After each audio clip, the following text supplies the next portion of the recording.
On se réjouit de constater qu'il y a un déclin de la maladie. Elle n'est pas éradiquée, loin de là, il y a toujours quelques nouveaux cas, mais on constate que la tendance est à la baisse. Il faut se réjouir de ça, mais il faut aussi dire que la gestion n'a pas été des plus rigoureuses dès le départ.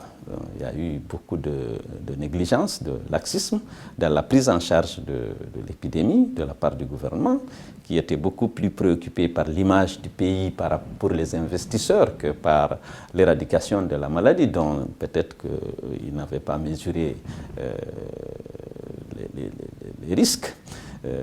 Aujourd'hui, grâce à l'appui notamment de la communauté internationale, des mesures ont été prises et je crois qu'il y a eu des progrès non négligeables. Il faut s'en féliciter et continuer d'être vigilant et de travailler pour l'éradication de la maladie.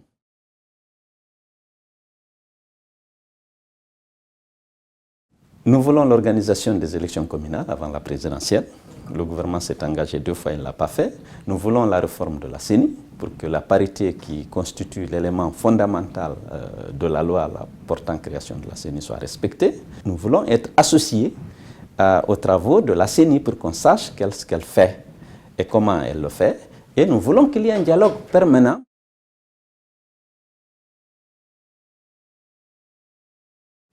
Oui, puisqu'il n'y a pas de dialogue, il n'y a pas une volonté de respecter les engagements pris par le pouvoir et par la CENI. Il n'y a pas une volonté de respecter nos droits. Qu'est-ce qu'on fait? On n'a pas d'autre recours. Nous privilégions le dialogue, puisque les manifestations nous coûtent cher.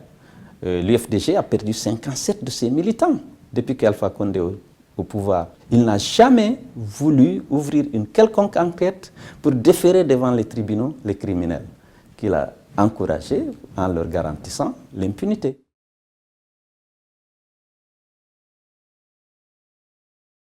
La décision de refuser le financement des élections par l'Union européenne était une surprise pour nous. On n'arrive pas à expliquer comment un pays en proie à des difficultés financières sévères, avant et après Ebola, pouvait refuser une assistance financière, sous prétexte que la Guinée est adulte, elle est souveraine, elle n'a pas besoin de l'extérieur pour faire face à ses obligations.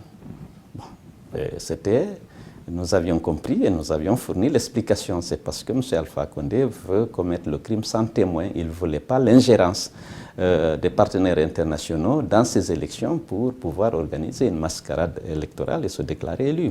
Donc si aujourd'hui il décide d'accepter le financement de l'Union européenne, je pense que c'est un pas et j'espère qu'il va encore accepter l'assistance technique et l'observation internationale. Oui, je suis candidat à la candidature au sein de mon parti. C'est le congrès du parti qui aura bientôt lieu, qui va désigner le candidat de l'UFDG et je suis candidat à la candidature.